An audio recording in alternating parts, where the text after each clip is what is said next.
Fala pessoal, tudo bem com vocês? Bora atualizar as notícias do Timão porque Pedro Raul finalmente está de saída, tá fora do Timão. Eu vou te falar também sobre uma cobrança forte que rolou no vestiário depois do empate contra a Universidade Central lá na Venezuela. Será que pode mexer com os brios para o jogo da volta? E a escalação para domingo? Jogo contra o Guarani, Timão já classificado. O que está em jogo nessa partida?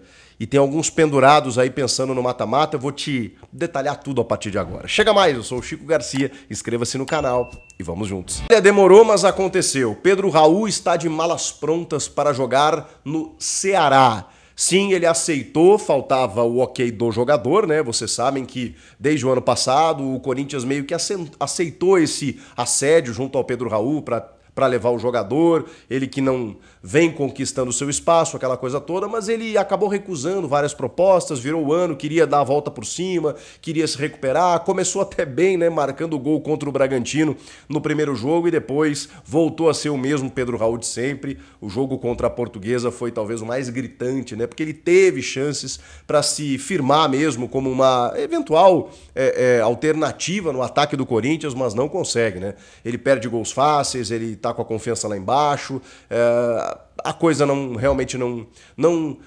decolou para o Pedro Raul no Corinthians. Cara, os números dele são impressionantes. São 33 jogos e apenas 3 gols marcados. Claro que nesses 33 jogos, né, se ele foi titular uma ou outra vez, né, a maioria entrando no decorrer das partidas, mas ele não se ajudava realmente, né?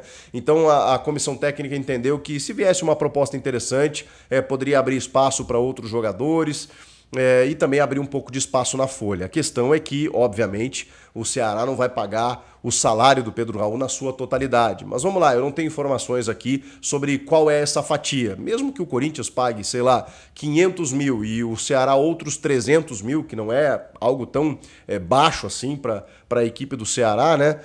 De certa forma, o Corinthians estará economizando 300 mil reais mês. Estou fazendo uma conjectura aqui, né? Eu não sei se é exatamente isso, mas mesmo que seja 200 mil, 300 mil de economia, calcula isso ao final de um ano, né? Você tem 3 milhões de reais, 2 milhões de reais que você pode economizar. Então, assim, é um negócio que você, nesse momento, troca prejuízos. Ninguém vai pagar o salário integral do Pedro Raul. Ninguém vai querer comprar o Pedro Raul pelo valor que o Corinthians adquiriu, 5 milhões de dólares. Ainda mais com o câmbio que está hoje, né? Se torna em real muito mais do que o Corinthians pagou na época, que na época gerava entre 25 milhões de reais, hoje está um pouco mais até, né? O 20 e poucos, né? 20 e poucos milhões de reais, agora está mais do que 25 milhões. Então, ninguém vai pagar isso pelo Pedro Raul. Então você tem que trocar prejuízo, né? Beleza, libera o cara, abre espaço na folha, abre espaço para outros jogadores e realmente estava muito sem clima o Pedro Raul para continuar aqui no Corinthians. Está indo para o Ceará, realizou o último treinamento nessa sexta-feira, já é esperado lá nesse fim de semana, não joga mais com a camisa do Corinthians, pelo menos nessa temporada, né? Um empréstimo até o final do ano. Ele foi inscrito no Paulista, foi inscrito na Libertadores, mas não vai ser utilizado. Pode fazer trocas, né, na sequência aí, especialmente na Libertadores aí, na fase de grupos. Para a próxima fase eliminatória, o Corinthians passando também não pode ainda, só na fase de grupos. Vamos lá, vamos falar sobre uma entrevista que o Mateuzinho deu para rapaziada do Podpah. Pô, recebi lá o Igão e o Mítico no podcast que eu tenho com o Denilson Show, que papo da hora. Que papo bacana, fiquei mais fã ainda dos moleques, né? Gente boa, história de vida muito legal, quem quiser conferir lá. E eles têm uma proximidade muito grande, né, com os jogadores do Corinthians, volta e meia estão lá nos estúdios do Podpah para resenhar, e o Mateuzinho esteve por lá. E o Mateuzinho foi questionado sobre esse jogo horroroso, modorrento, né, que o Corinthians acabou protagonizando na Venezuela contra a UCV, né, a Universidade Central da Venezuela. E ele disse... ele usou essa expressão, tá? Que os jogadores quase saíram na mão no vestiário depois do jogo. Depois ele até ponderou, né? Quando eu digo quase saímos na mão é que, cara, a cobrança foi muito forte. E essa cobrança tem que existir. A gente não ficou satisfeito. Então, o que eu imagino? Eu imagino que assim, algumas lideranças do elenco, e a entrevista do Hugo Souza, por exemplo, ela deu esse sinal que, cara, não podemos jogar desse jeito. O próprio Ramon disse, pô, os caras deixaram de correr no segundo tempo, então o bicho pegou. Claro, não em termos violentos, em termos de vias de fato, a gente não sabe o que acontece no templo sagrado do vestiário. Mas para o jogador revelar isso naquela conversa ali, onde eles se sentem muito à vontade, com amigos, né, com a rapaziada do Podpah, o Mateuzinho revelou esse ingrediente de que, cara, a cobrança foi... Irmão, do tipo, o que tá acontecendo? Esse não é o Corinthians, a gente não pode dar esse mole. E aí isso me dá um sinal de verdade muito positivo, porque é o que tem que acontecer. Não adianta o Chico Garcia aqui ficar berrando que a postura foi inaceitável. A principal organizada do clube emitiu uma nota dizendo que aquela postura não foi de Corinthians. O torcedor na rede social se manifestar dessa maneira. Não pode apenas ficar nisso. Os caras têm que ter esse entendimento. O que me preocuparia seria se os caras chegassem a público e dissessem: não, gente, a gente jogou bem, a bola não entrou. Não, a gente buscou o resultado. Não, aí seria uma desconexão com a realidade, não é o caso. Eles entenderam onde estava o problema. Não só eles, o Ramon Dias também parece que entendeu muito e cabe a ele, ao Emiliano, aquela conversa, aquele papo reto. Eles já têm um tempinho de trabalho para ter essa relação direta com os jogadores que compraram a ideia dos caras no ano passado e que tem que comprar esse ano também. Então, esse relato do Mateuzinho, ele me indica que o Corinthians não vai sossegar enquanto não esmagar o adversário na quarta-feira. É o mínimo que eu espero, gente. Olha, é de 4 para cima, é o mínimo que eu espero. Contra um time inqualificável como é da Universidade Central, você não pode deixar brecha. Você tem que atropelar, esmagar, empurrar, não tem jeito. Só que o Corinthians tem uma maratona a partir de agora, né? Porque joga domingo contra o Guarani, última rodada do Paulista, o Corinthians já classificado. Ainda está em jogo a liderança geral, porque o São Bernardo pode chegar aos mesmos 26 pontos do Corinthians. E se o Corinthians perder, ele iguala em pontos. Eles terão o mesmo número de vitórias e aí a diferença vai estar no saldo.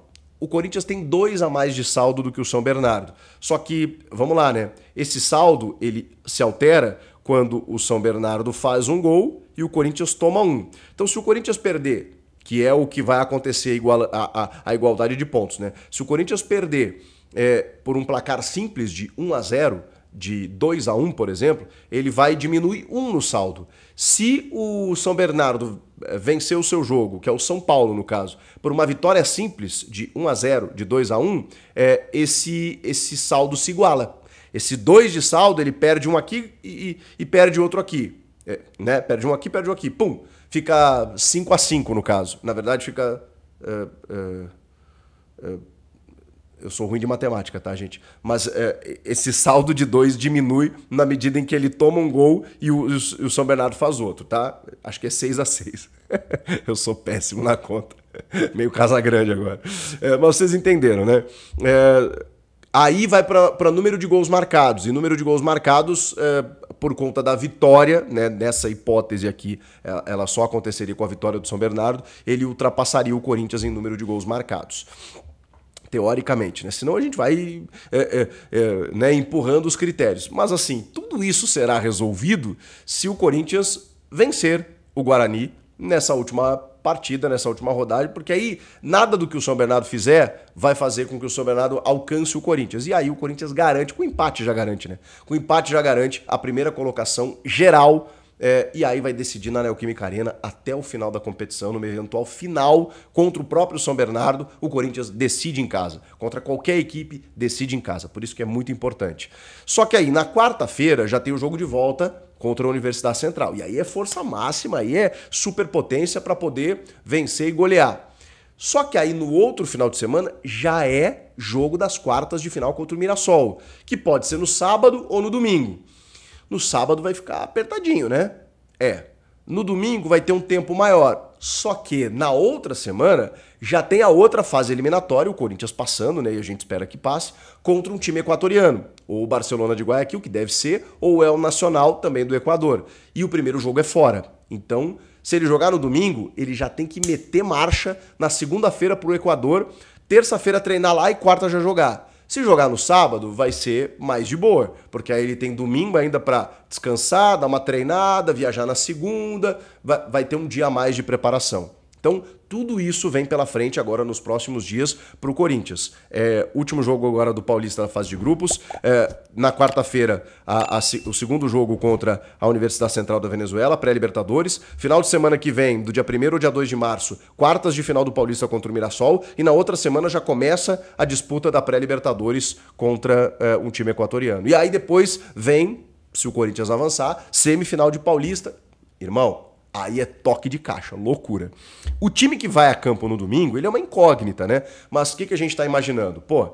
Entre esses jogos aí da pré-Libertadores, que o Corinthians agora não vai poder esmorecer, né? Porque se tivesse encaminhado a classificação goleando os caras na ida, poderia relaxar na volta, não é o caso. Então, vamos lá. Donelli no gol, eu tô imaginando, tá? Léo Maná na direita, dupla de zaga, Kaká e Félix Torres, uma dupla reserva, com o Matheus Bidu na esquerda, que nesse momento é reserva. Depois eu vou fazer minhas ponderações, tá? O meio de campo, para manter o losango, o Ranieri tá fora, tá machucado. Rian abrindo o meio campo, Maicon por um lado, Charles por outro, Coronado na ponta do losango. Ataque com Thales Magno e Héctor Hernandes. É o que pode ser feito nesse jogo, utilizando reservas, alternativas e descansando os titulares. Tem algumas situações aqui.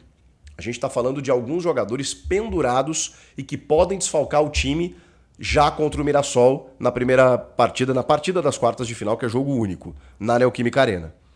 A dupla de zaga Kaká e Félix Torres. Será que ele muda exatamente por isso? Dá uma chance para o Renato, por exemplo? Ou coloca o João Pedro? O João Pedro não está pendurado, mas ele é titular. Ok, ele tá bem, né? Garotão, tudo. Se ele tiver em condições, beleza, mas você pode desgastar o cara 3 dias antes de um confronto importante pela pré-Libertadores. Mas beleza, a dupla seria Kaká e Félix Torres. Mas bota o André Ramalho, já que o Félix Torres daqui a pouco pode ser titular ao lado do João Pedro. Só que o André Ramalho também tá pendurado. Então, tem 3 zagueiros aí que tem 2 cartões amarelos. Tomando o terceiro, eles não jogam contra o Mirassol. Isso também vai ter que ser estudado pela comissão técnica aí do Ramon. O José Martínez, que eu nem tô cogitando, porque vai ser titular, ainda mais com a lesão do Ranieri, ele também tem 2 amarelos. Então, segura o José Martínez. Outro que tem 2 amarelos, o Rian. Só que aí, ele pode tirar um volante. Ele pode fazer um meio-campo com o Maicon e o Charles e o Coronado, 3 meio-campistas e 3 atacantes. Até porque o Guarani, o Guarani ainda tá vivo no grupo do Santos, né? Tá vivo buscando classificação, vai ter que jogar. E aí o Ramon pode fazer um time com o Héctor, o Thales e o Romero, botando mais um atacante, botando apenas 3 volantes, mudando o sistema tático. São as opções que ele tem, dos pendurados, né? Kaká, Félix Torres, André Ramalho e José Martínez, além do Rian. São esses pendurados. Se ele não colocar, é mais, é mais protegido, né? Você não colocar esses jogadores pendurados. Ao mesmo tempo, ele não tem muitas opções na defesa, né? Dá chance pra molecada na zaga aí, pro Renato, enfim. E na esquerda, eu botei o Bidu aqui, que hoje é reserva dele. Bota o Palácios, né? Bota o Palácios. Pelo amor de Deus, cadê o Palácios? Eu não sei. Vamos ver. Depois do jogo, tem live aqui no canal. Comenta aqui, inscreva-se no canal e eu volto na próxima. Tchau! Quase saímos na mão. Mateuzinho, lateral direito do Corinthians, revelou que após o empate por 1-1 diante da Universidade Central da Venezuela, na estreia da Libertadores, o elenco do Timão subiu o tom no vestiário por conta da atuação ruim na partida. Depois do jogo, só faltou a gente sair na mão entre nós. É uma cobrança que temos que fazer entre nós, porque a gente sabe da nossa capacidade. Sabemos que o que aconteceu na Venezuela, infelizmente, não tem 1% do que a gente pode produzir. A gente meio que subiu um pouco o tom da conversa para falar sobre o que achamos do jogo, o que podemos melhorar e qual postura temos que ter, revelou o defensor em entrevista ao Podpah. O lateral comentou que o resultado da partida foi frustrante, mas prometeu que o elenco irá se redimir na partida de volta, na Neoquímica Arena, para buscar a classificação. Deixe seu like e se inscreva no canal para não perder as próximas notícias do Corinthians.